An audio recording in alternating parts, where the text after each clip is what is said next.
Olá, sejam muito bem-vindas, sejam muito bem-vindos. Hoje é dia 8 de fevereiro de 2021 e nesse momento, na aula de hoje, a gente vai começar a falar aqui no nosso curso, né? Estamos aqui no quarto ano da Faculdade de Direito, é uma exposição introdutória sobre recursos extraordinário e especial. Então, nós vamos enfatizar nesses encontros agora. Eu pretendo dedicar a essa matéria 2 semanas, né? Ou seja, 4 encontros. A gente vai tratar da matéria de uma maneira bem devagarinho, porque, sobretudo para aqueles que ainda não tiveram contato com esse tema, é algo relativamente complexo, né? Porque muitas pessoas tendem a estudar recurso extraordinário e recurso especial como se fossem um recurso igual a uma apelação, por exemplo, né? Aliás, quando eu fazia mestrado em Direito, foi muito impressionante para mim. Eu estava lá em São Paulo e fui a um evento que estava acontecendo ali. Um ministro do Superior Tribunal de Justiça, que estava ali dando palestra nesse evento, já aposentado e tal, hoje aposentado, mas na época ele falou uma coisa muito interessante, que muitos advogados, muitas advogadas, concluíam o recurso especial, né, escrevendo assim: por ser medida de justiça. Bom, eu pessoalmente acho que isso não fica bem em petição alguma, né? Mas ele dizia isso para destacar, para chamar atenção para o fato de que muitos advogados tratavam o recurso especial como se fosse uma apelação. E esse é um outro ponto, né? Ele também percebia isso, ele destacava, né? A gente já, na época, né, não tinha internet como nós temos hoje. A internet estava começando, né? Eu entrei no mestrado em 1995. Mas já usávamos computadores como a gente usa hoje.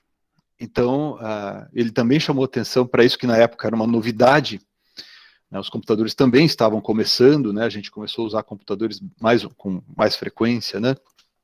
Ali no começo dos anos 90, né? Pelo menos no meu contexto socioeconômico foi assim.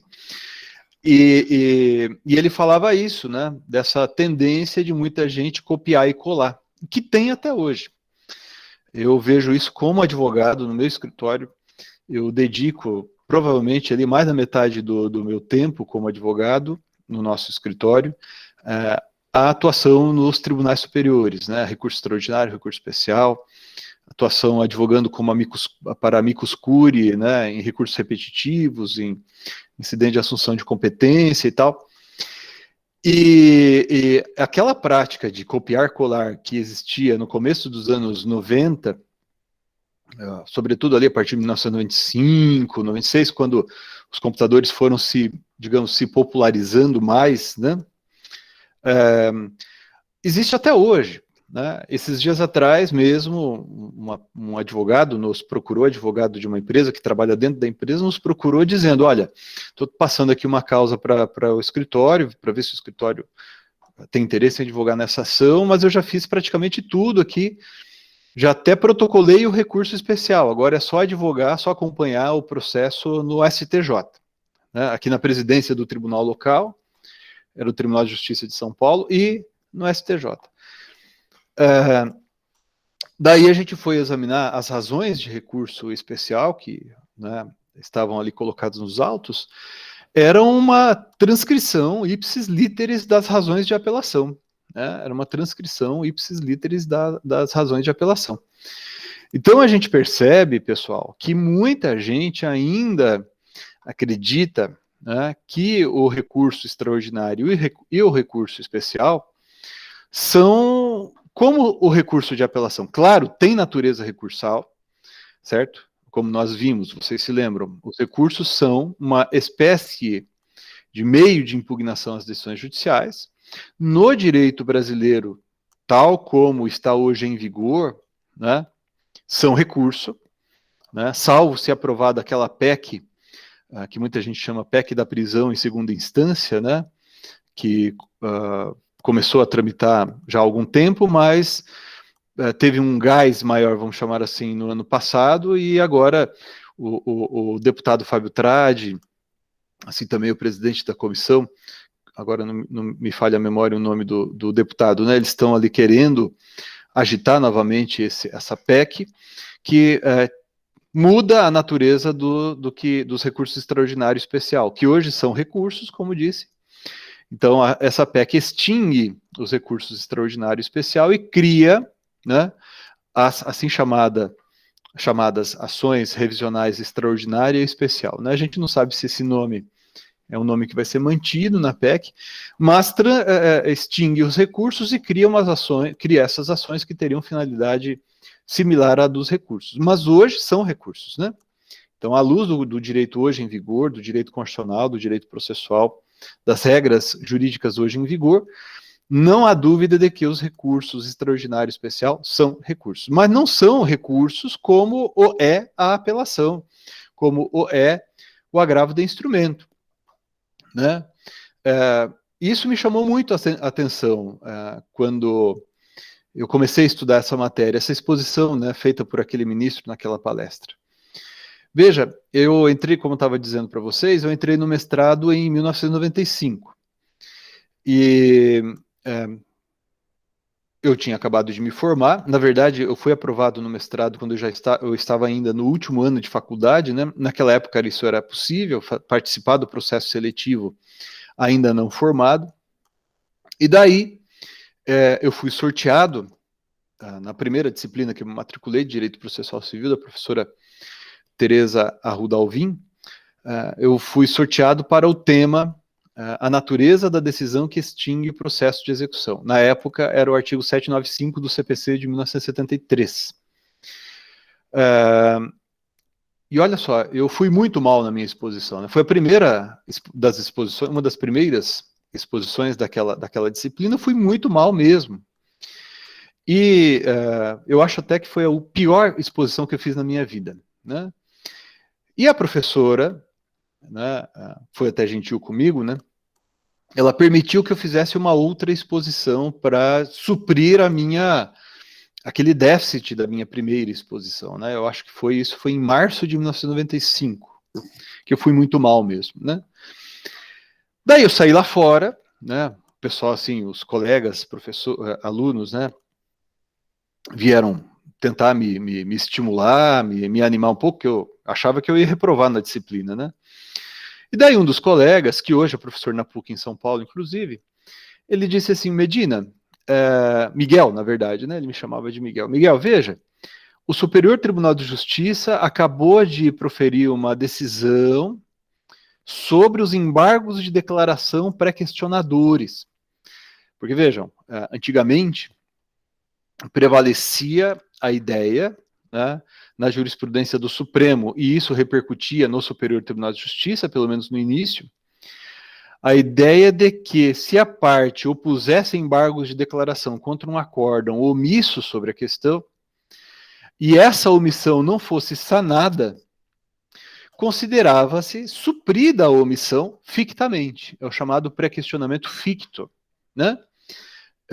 Essa orientação se baseava, então, ou se pode até dizer, ela era representada, então, pelo contido ali na súmula 356 do Supremo Tribunal Federal.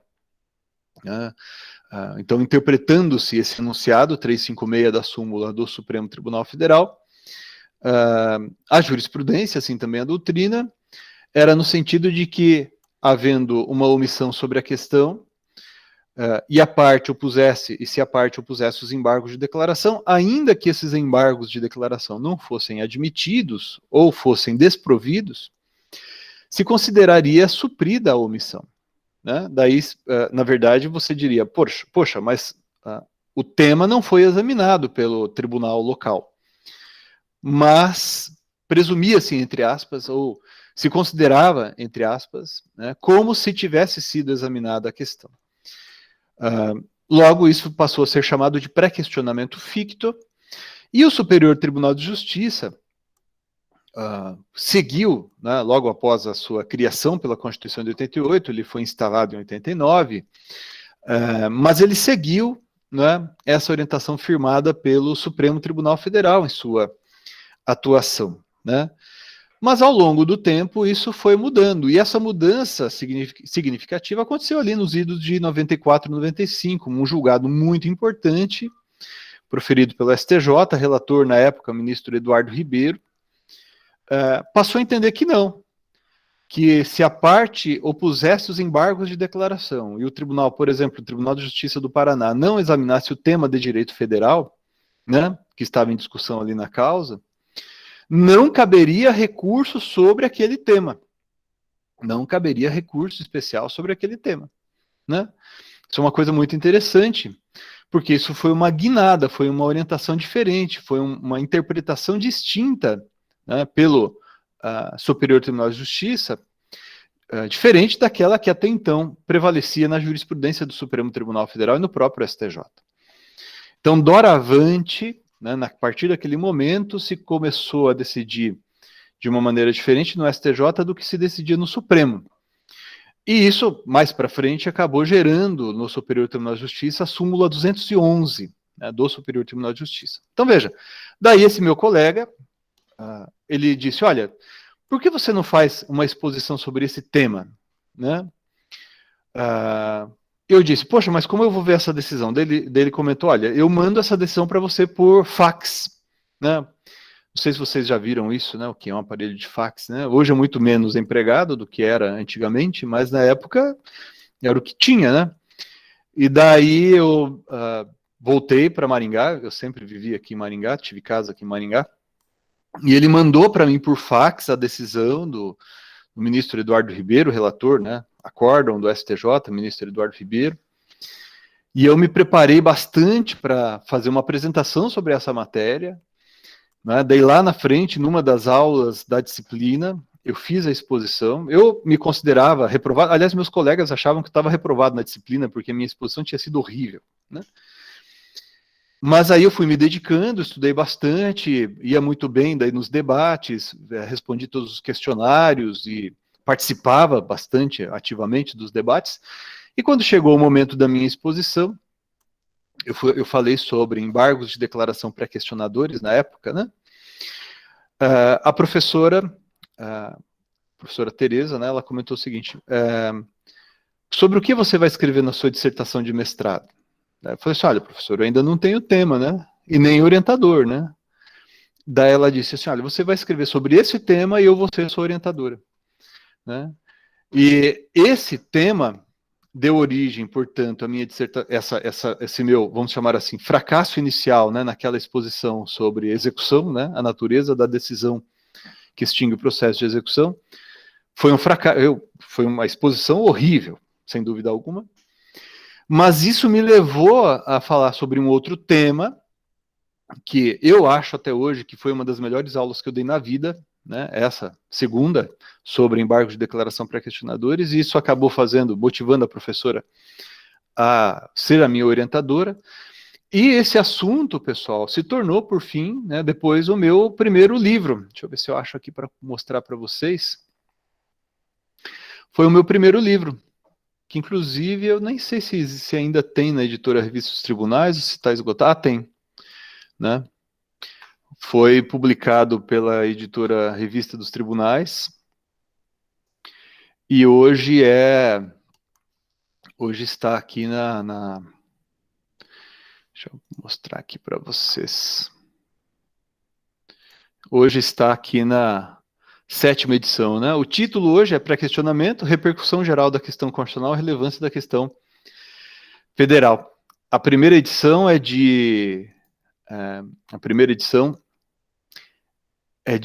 1998, porque eu defendi a dissertação de mestrado em 1997, e o livro saiu em 1998. Inclusive, a história do livro é engraçada, porque eu fui para a banca, nervoso, né?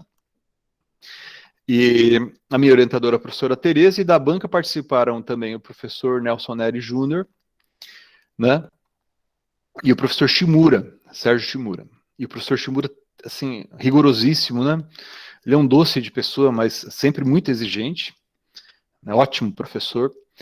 E o professor Nelson Neri, que até então não conhecia. E eu fui muito bem na banca também. Você veja, né? Eu entrei no mestrado, eu era um zero à esquerda, né? Mas daí na banca, na minha exposição, na defesa da dissertação de mestrado, eu fui muito bem.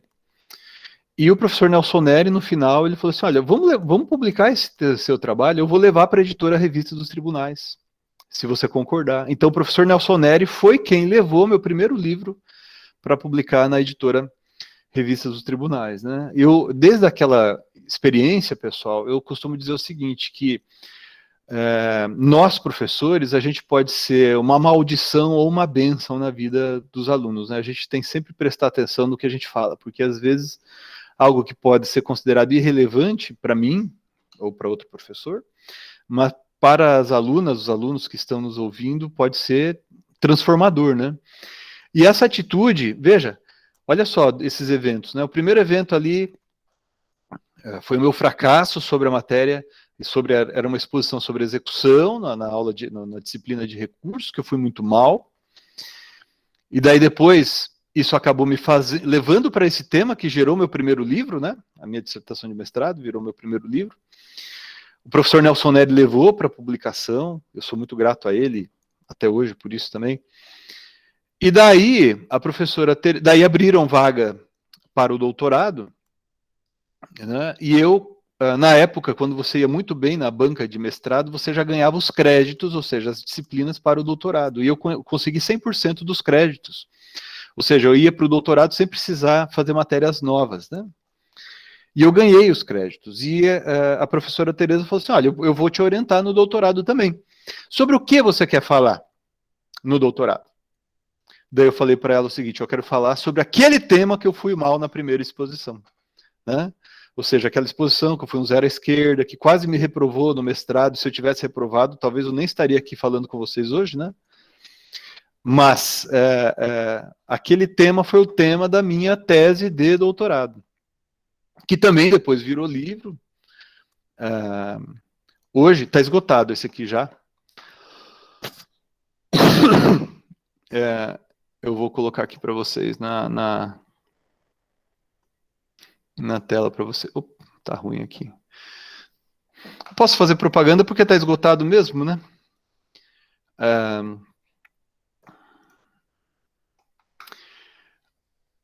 Aqui. Que foi o tema da minha dissertação, minha tese de doutorado, execução. A tese de doutorado era princípios fundamentais da execução, né? E ali eu falei sobre o tema da minha, daquele tema, né? Aquele assunto, né? Que foi o mote, digamos assim, que me fez prosseguir. E eu queria dizer o seguinte: não, eu quero provar que eu não sou tão ruim assim, eu sei aquela matéria daquela minha primeira exposição que eu fui mal, né? E acabou virando minha tese de doutorado, que vai ser matéria que nós veremos assim que terminarmos recursos e ações autônomas de impugnação. Então, o tema que estamos trabalhando aqui na nossa disciplina, né, que tem a ver com recursos, ações autônomas de impugnação e execução, são os temas, respectivamente, da minha dissertação de mestrado e da minha tese de doutorado. E, veja, uma coisa interessante, já aproveitando que eu estou fazendo aqui um resgate da minha história, né, tratando a aula quase como se fosse um divã, veja só, eu terminei o mestrado em 97, em 98 eu já entrei no doutorado. E eu queria ser professor. A minha perspectiva inicial de carreira, se eu pudesse ter sido, por exemplo, dedicação exclusiva na UEM, era o que eu queria, sabe? Eu queria ser professor mesmo e apenas isso. Mas como a minha dissertação de mestrado, daí foi publicada em 98, o livro foi um sucesso, graças a Deus, eu comecei a ser procurado por muitos advogados e advogadas também para acompanhar recursos nos tribunais superiores, né? Para fazer pareceres sobre questões relacionadas a recurso extraordinário especial, para fazer sustentação oral no STJ, por exemplo, às vezes para elaborar uma petição. Então, eu queria ser apenas professor e escritor, né? Que eu já estava sendo, eu já estava dando aula, eu já estava escrevendo livros e tal, mas eu fui levado para a advocacia por conta do meu trabalho acadêmico, né? Por conta do meu trabalho doutrinário, vamos chamar assim. E isso acabou fomentando, né, o meu escritório. O meu escritório começou pequenininho, começou só comigo. Daí depois começou a trabalhar comigo como estagiário o Rafael. Daí quando ele se formou, a gente montou a sociedade, né, nossa sociedade que existe desde 2005, já fazem 15 anos, né. Então é uma coisa interessante. Um tempo atrás, um de vocês, a gente já estava aqui fora das gravações, vamos chamar assim, um de vocês fez um comentário, uma pergunta, né? Falou assim: eu não sei exatamente o que é que eu vou fazer na vida, se eu vou fazer concurso, se eu vou ser advogado, se eu vou fazer um mestrado e tal. Eu também não sabia dizer. Na verdade, assim, o que eu faço hoje, eu gosto muito do que eu faço. Graças a Deus, eu tenho um escritório bem bacana. Eu tenho colegas de escritório que são brilhantes profissionais, né? Mas as coisas foram acontecendo, né? Então eu não tenho uma receita para você fazer ou para você chegar a determinado local, né? O que eu posso dizer a vocês, assim, estudem bastante, continuem estudando bastante, e uma hora vai acontecer de você, como já acontece comigo, né? Hoje eu digo assim, eu não sei se era para isso que eu devia ter estudado, mas hoje eu gosto muito do que eu faço, né? Eu posso dizer, estou perto de completar 50 anos, né? Com 26 anos de advocacia, docência, etc. e tal. Eu posso dizer para vocês que eu sou muito contente naquilo que eu faço. Espero que vocês também gostem do que eu faço, né? Porque afinal de contas vocês me ouvem aqui pelo menos 2 vezes por semana, né? Para alegria ou para tristeza de vocês. Então esse tema me é muito caro, para fechar finalmente, né? Porque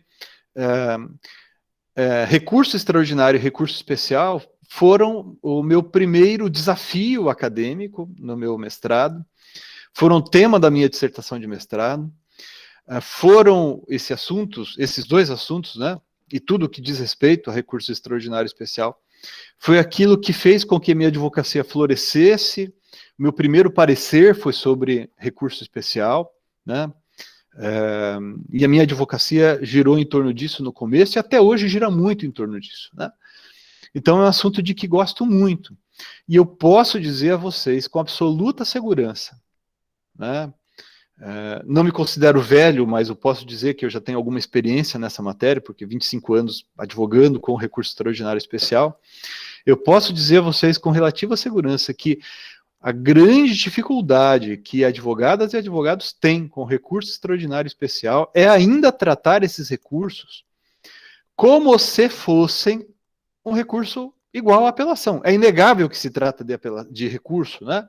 À luz do direito hoje em vigor. Mas não são recursos como os outros. Tanto é que tem uma classificação doutrinária, né, o professor Seabra Fagundes foi um grande propagador, vamos chamar assim, dessa classificação, que classificava os recursos em extraordinários e ordinários, né? Os recursos extraordinários, também chamados de recursos excepcionais, né? Ao lado dos demais recursos que seriam recursos comuns, justamente para destacar as diferenças existentes entre esses recursos. Então, veja, eu vou tratar dessa matéria com vocês, pessoal, aqui nesses encontros, aqui no nosso curso de graduação. E repito, né, para eventualmente alguém vai assistir isso aqui no futuro, pode falar assim, poxa, por que o professor está sendo tão cuidadoso? Né? Porque realmente muitos de vocês estão tendo contato com essa matéria pela primeira vez, e é importante que vocês compreendam esses princípios que a gente vai falar aqui hoje. A gente vai voltar a eles nas aulas vindouras, mas na aula de hoje a gente vai começar a falar assim de algo que, se vocês não entenderem, vocês não vão conseguir trabalhar bem com recurso extraordinário, com recurso especial, né? Por que surgiram esses recursos entre nós? Né? Por que é que esses recursos surgiram no direito brasileiro? Veja, nós temos no direito brasileiro um modelo, nós adotamos um modelo de federalismo. Não é um modelo de federalismo igual ao modelo norte-americano, por exemplo, né? Mas é um modelo, é um sistema federalista. No direito brasileiro, na ordem constitucional brasileira, é assim hoje, como era desde ali séculos atrás, nós temos várias ordens nas nossas unidades federativas, né? Então, temos os municípios, por exemplo, mas me interessa aqui destacar, além da órbita federal, a existência de ordens estaduais e também distrital. Então, toda vez que eu falar das ordens estaduais, dos estados aqui, pessoal, incluam o Distrito Federal para esse fim que a gente está expondo aqui. Esses estados, e repito, sempre que eu falar isso também, o Distrito Federal, eles têm uma grande autonomia no direito brasileiro. Não chega a ser uma autonomia legislativa, por exemplo, como é aquela que vocês podem verificar no sistema norte-americano. Né? Aliás, vocês acompanharam, todos nós acompanhamos aí as eleições nos Estados Unidos, né? No ano passado, final do ano passado, e toda essa movimentação acabou repercutindo aqui entre nós também. E vocês viram que o grau de autonomia que cada um dos estados tem lá, né? Então, cada um dos estados, nos Estados Unidos, estabeleceu o modo como é feita a eleição, por exemplo. Então, tinha estado que adotava um jeito do voto, como é que se fala ali? Pelo correio, coisa parecida, outros de outra maneira, né? Aqui no Brasil, isso é inadmissível, né? Ou seja, se o modo como nós vamos votar é estabelecido na Constituição e em leis federais. Muito pouco sobra para o direito local, ou seja, para o direito estadual tratar sobre isso. Eu estive em 2013, foi uma experiência muito bacana para mim, na Columbia Law School em Nova York. Eu gostaria de poder ter ficado mais, né? Mas a minha estada lá foi visitas periódicas para participar de eventos, fazer pesquisa, encontro com alguns professores, mas assim, muita gente ficava o ano inteiro lá, eu não tinha condições de fazer isso, né? Não podia fazer isso, mas foi uma experiência muito enriquecedora, e naquele ano de 2013, se discutia muito nos Estados Unidos a questão da união entre pessoas do mesmo sexo, se podia, não podia, sabe? Aqui no Brasil isso já não era nem se discutia mais, porque os tribunais já vinham admitindo, inclusive o STJ também, já vinha se manifestando a esse respeito, né? Mas não vou entrar na questão do direito substantivo quanto a esse ponto. O que eu quero chamar a atenção de vocês é o seguinte: lá nos Estados Unidos, eu me lembro de ter assistido uma palestra, lá na Columbia Law School, inclusive, de um professor falando de estados que não falavam nada sobre essa matéria, de estados que admitiam a união entre pessoas do mesmo sexo e de estados que não admitiam, que proibiam a união entre pessoas do mesmo sexo. Então, é interessantíssimo como, no federalismo norte-americano, grosso modo, dá para a gente dizer mais ou menos assim, que cada estado é como se fosse um país, né? Então, eles se reuniram como federação, né? A história dos Estados Unidos é bem interessante, né? As unidades autônomas, lá atrás, as colônias, né, se reuniram, quiseram se reunir por uma série de razões, que não vem aqui ao caso, e geraram o que são os Estados Unidos, mais ou menos até hoje, com muita coisa mudou, mas basicamente o princípio é esse. Então, tem estado lá nos Estados Unidos que tem pena de morte, tem estado que não tem. Tem estado que admite o aborto, tem estado que não admite. Aliás, esse assunto estão querendo rediscutir na Corte Suprema norte-americana, né? Novamente, né, mais uma vez, mas enfim, a responsabilidade civil é de uma maneira num estado e de outra maneira em outro estado. E aqui só uma curiosidade, né? Eu lembro que quando a gente atravessava, saía de Nova York para ir para o estado vizinho, e eu lembro que um colega falou assim: olha, tem que tomar cuidado, porque aqui em Nova York, por exemplo, você não, sei lá, exemplo, mais ou menos assim, se alguém te vê com uma bebida na mão na rua, a consequência é X. Mas ali em New Jersey é diferente, você não pode beber na rua, você não pode estar com uma uma latinha de cerveja, por exemplo, na mão na rua, porque isso tem uma consequência diferente. Então, assim, o direito penal em cada um dos estados é diferente lá nos Estados Unidos, né? Porque eu estou falando isso pelo seguinte: o texto legal, presta atenção nisso, pessoal, o texto legal em cada um dos estados lá, para disciplinar um monte de coisas relevantes da vida das pessoas, é diferente nos estados, nos 50 estados dos Estados Unidos, né? Claro que muita coisa tem similitude aqui e ali, né? Ô, Rodrigo, faz tempo que eu não te via, menino, né? Tudo bem, querido. Né? Veja, tem muitas peculiaridades locais lá, e eles respeitam muito essa autonomia lá. Aqui no Brasil, não. Aqui no Brasil, o direito civil é praticamente 100% o mesmo, né? Salvo algumas coisas que se admite ser disciplinada por leis locais. O direito processual é praticamente 100% o mesmo, né? Salvo em relação a procedimentos, que a própria Constituição, no artigo 24, admite que haja uma disciplina local, disciplina estadual. Mas não podemos comparar o que acontece no Brasil com o que acontece nos Estados Unidos.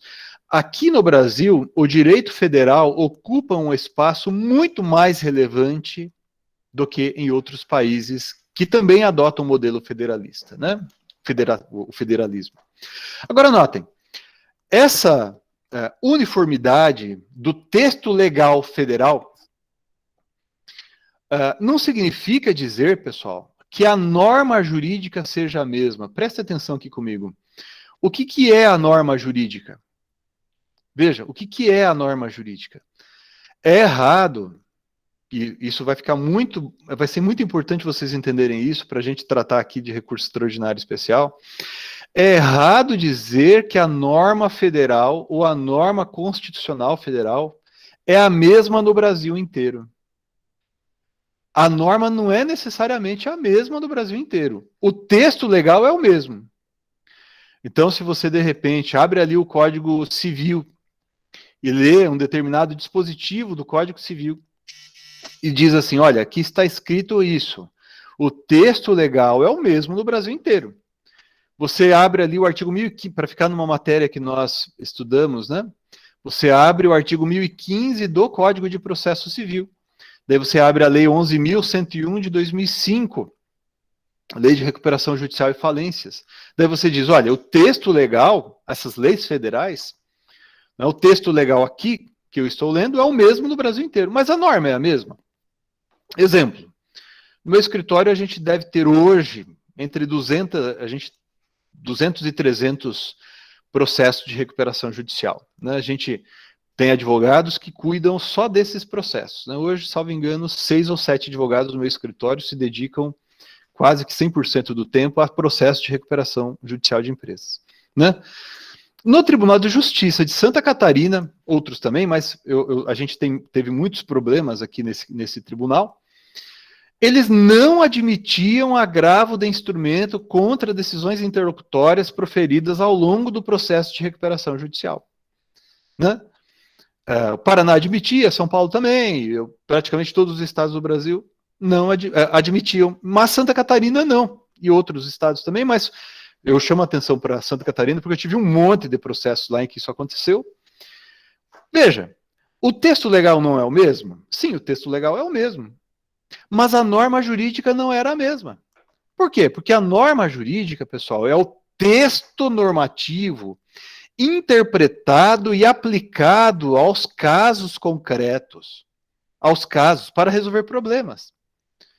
Então, não é apropriado, embora por vício de linguagem, vocês talvez até já tenham me ouvido falar isso, e vocês talvez falem isso, né?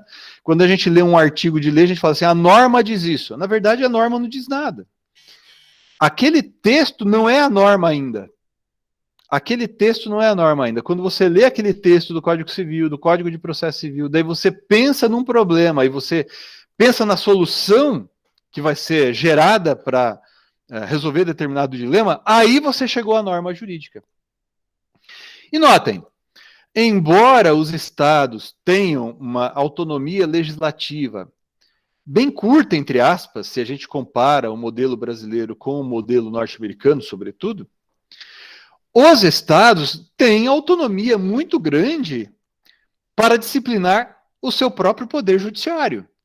Então, a Constituição Federal, lá no artigo 125, fala disso e tal. Então, cada um dos estados, assim também o Distrito Federal, eles têm autonomia para disciplinar o seu poder judiciário. Cada um dos estados tem o seu tribunal de cúpula, hoje o Tribunal de Justiça. Antigamente, alguns estados, como o Paraná, o estado do Paraná é um estado grande, São Paulo é gigante, né? Tinha um Tribunal de Justiça e Tribunal de Alçada. Hoje, só Tribunal de Justiça. Né? Mas eles têm autonomia para lidar com os seus seus tribunais. E cada um desses tribunais, em cada um dos estados, aplicam o direito federal ao seu modo. E cada um desses estados vão criando a sua jurisprudência, né? Tem estados que dão mais valor para isso, estados que dão menos valor para isso. Tem estados que olham mais para a jurisprudência do STJ e tem estados que olham mais para a sua própria jurisprudência. E veja, é interessante isso, porque às vezes você vai trabalhar no tribunal, num determinado tribunal estadual, e você vê que os desembargadores daquele tribunal, eles dão muito mais valor para a jurisprudência daquele tribunal, né, do que para outros do próprio Superior Tribunal de Justiça.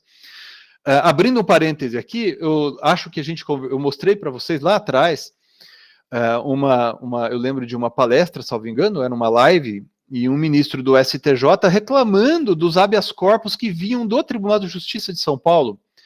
Né? Não sei se vocês vão se lembrar disso, a gente falou disso aqui lá atrás, no começo da nossa matéria, né? Ou seja, o Tribunal de Justiça de São Paulo, foi a reclamação do ministro, ele não seguia a jurisprudência do STJ sobre determinadas matérias, né? Agora, fechando o parêntese e voltando aqui. Isso significa, pessoal, que a persistir esse estado, a persistir essa circunstância, eu teria um direito federal diferente em cada um dos estados. Veja, eu estou tentando colocar isso aqui para vocês. A regra da lei federal é a mesma do Brasil inteiro, mas o direito federal não é necessariamente o mesmo, porque cada um dos estados, com o passar do tempo, cada um dos tribunais dos estados, com o passar do tempo, vão criando sua jurisprudência, vão fomentando sua jurisprudência, e eu, advogado, vocês, quando forem advogadas e advogados, ou juízas e juízes, vão saber o seguinte: o direito federal é diferente aqui no estado do Rio Grande do Sul, o direito federal é diferente aqui no estado de São Paulo, o direito federal é diferente aqui no estado do Paraná, porque nós interpretamos esse dispositivo assim. Okay? Então, o Tribunal de Justiça de Santa Catarina, quando não admitia agravo de instrumento contra decisões interlocutórias proferidas em processo de recuperação judicial e falência, o Tribunal de Justiça de Santa Catarina adotava um direito federal diferente. Entendem o que eu estou querendo dizer, pessoal? Não adianta o texto legal ser o mesmo do Brasil inteiro. Se os tribunais, cada um dos tribunais desse imenso país, né, cada um desses tribunais de cúpula dos estados e do Distrito Federal, interpretarem e aplicarem aquela lei federal de uma maneira diferente, porque quando eles fazem isso, e eles persistem nisso, isso é a norma. Ou seja, a norma federal no estado no exemplo que eu estou citando, Santa Catarina, qual que era? Não cabe agravo de instrumento no processo de recuperação judicial de empresa, salvo nos casos previstos na Lei 11.101. Né? Ora, isso é inadmissível num modelo federalista como o nosso. Porque se o texto legal é o mesmo, a norma jurídica tem que ser a mesma.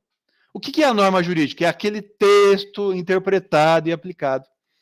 Porque se eu admito esse estado, essa circunstância de que cada um dos tribunais dos estados pode interpretar seu modo o direito federal, eu vou fazer com que o Brasil seja, na verdade, um amontoado de estados em que o direito seja diferente.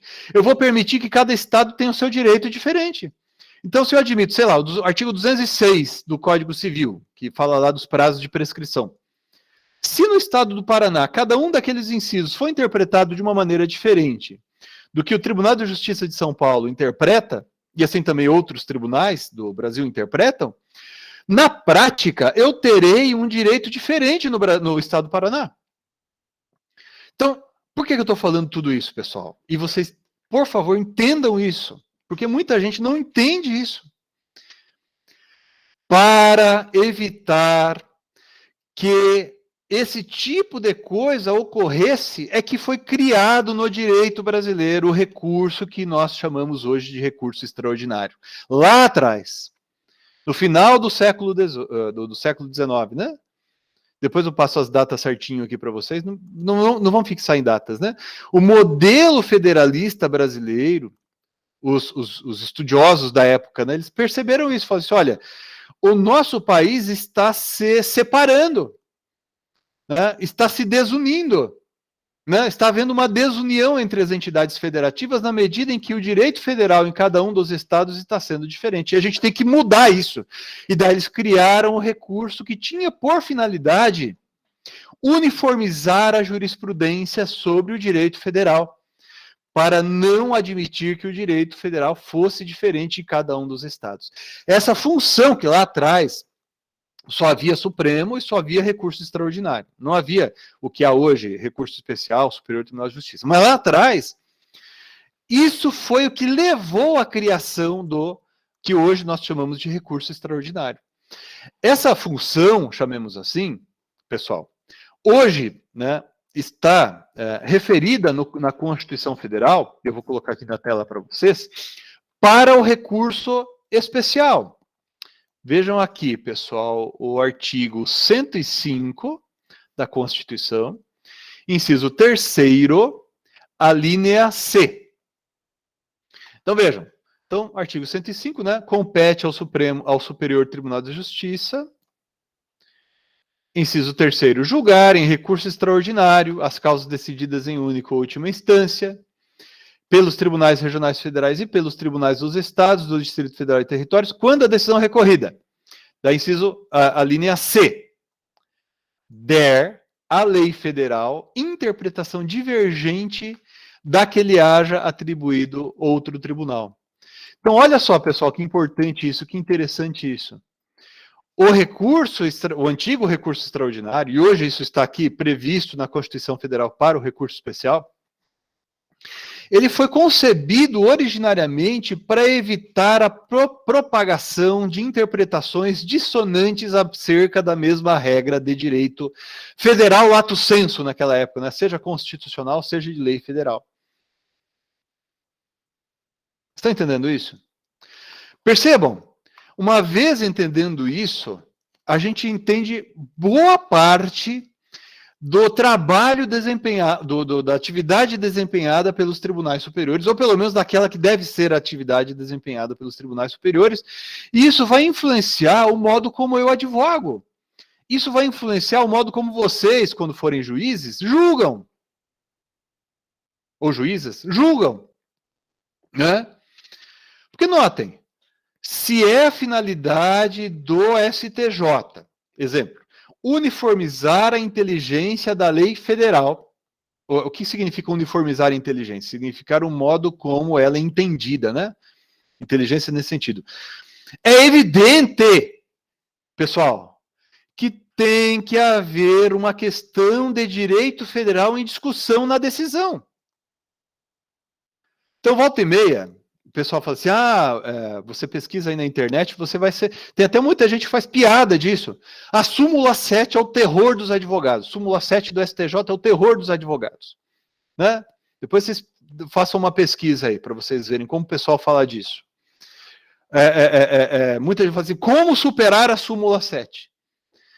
Isso deixaria de ser um problema para muita gente, para muitos profissionais, se as pessoas entendessem que o recurso especial não tem por propósito levar ao STJ uma questão fática. Né?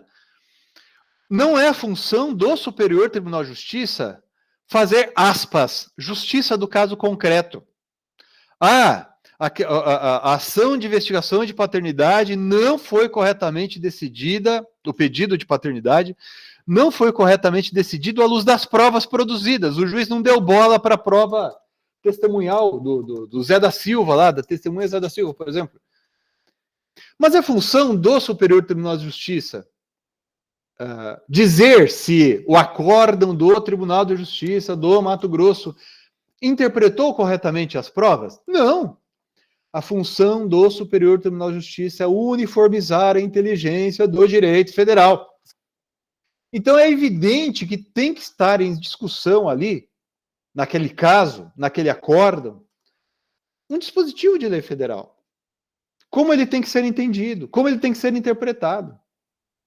Vocês, quando forem advogadas e advogados, daqui a algum tempo, né? Vocês ainda estão no 4º ano aqui da faculdade, tem mais um ano e depois começam... Ou até onde vocês fazem estágio hoje, nada de dar Ctrl+C, Ctrl+V na petição de apelação. Porque isso, pessoal, se vocês assim agirem, isso estará fadado ao fracasso. Porque não é para isso que existe o STJ. E mutatis mutandis, não é para isso que existe o Supremo Tribunal Federal. Mais 4 minutos eu vou encerrar, porque o vídeo já está ficando longo. Tá? Porque daí eu já vou anunciar os temas da exposição de amanhã. Disso que eu estou falando aqui, desculpem a falha da voz, disso que eu estou falando aqui, decorre aquilo que a doutrina, e a gente vai aprofundar isso amanhã, chama de finalidade pública dos tribunais superiores. Em oposição à assim chamada finalidade privada dos tribunais, dos demais tribunais. Então, por exemplo, quando uma questão vai ser decidida por um tribunal como o STJ, o Supremo, e mutatis mutandis, isso vale para o TST, por exemplo, né, na Justiça do Trabalho, assim por diante, espera-se da atividade desempenhada pelo tribunal que ele vai explicar o sentido da norma jurídica. A isso, pessoal, nós chamamos... Deixa eu colocar aqui na tela. Na verdade, isso daqui vai ser a abertura da aula de amanhã, mas eu vou colocar aqui na tela para vocês, para que eles quiserem dar um print na tela, ou até anotarem, se quiserem. Vou colocar aqui na tela para vocês. Está aparecendo aí? Sim ou não, pessoal? Só me ajudem aqui, só para eu saber. Apareceu aí para vocês? Tá sim, professor. Ok. Então, vejam. O que a doutrina faz? O que a doutrina fala? A doutrina faz uma oposição entre finalidade pública e finalidade privada dos tribunais. O STJ e o Supremo Tribunal Federal desempenhariam uma finalidade preponderantemente pública. A gente vai criticar isso porque alguns autores dizem que seria exclusivamente pública, e não é, como nós veremos adiante, ok?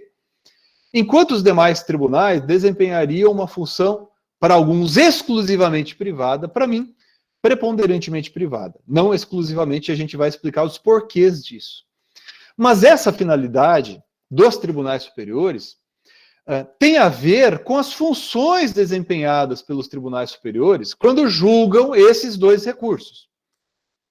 Né? Claro, e abrindo um parêntese aqui, que quando a gente fala do Supremo Tribunal Federal, o Supremo Tribunal Federal, aqui no Brasil, ele também faz o controle abstrato de constitucionalidade das leis. Então não é a mesma, o Supremo não é igual ao STJ. Mas quando o Supremo julga um recurso extraordinário, ele age de maneira mais parecida com o Superior Tribunal de Justiça. É inegável isso, ok?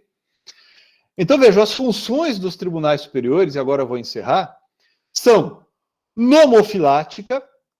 O que significa nomofilática? Definir o sentido da norma jurídica. Quando eu vejo a jurisprudência do STJ, por exemplo, eu tenho que saber como é que a norma jurídica federal, nesse caso, tem que ser interpretada. Função uniformizadora, que é a que deu origem lá atrás ao antigo recurso extraordinário, né? Que é a função de eliminar a divergência jurisprudencial acerca do modo como deve ser interpretada uma lei federal, um texto constitucional. A função paradigmática. O que é paradigma? Então, você olha assim, poxa, a minha mãe é um paradigma para mim. Ou meu pai é um paradigma para mim.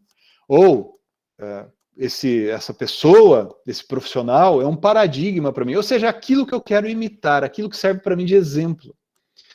O professor Arruda Alvim, que eu gosto muito dele como jurista e como pessoa, né? Eu adoro o professor Arruda Alvim.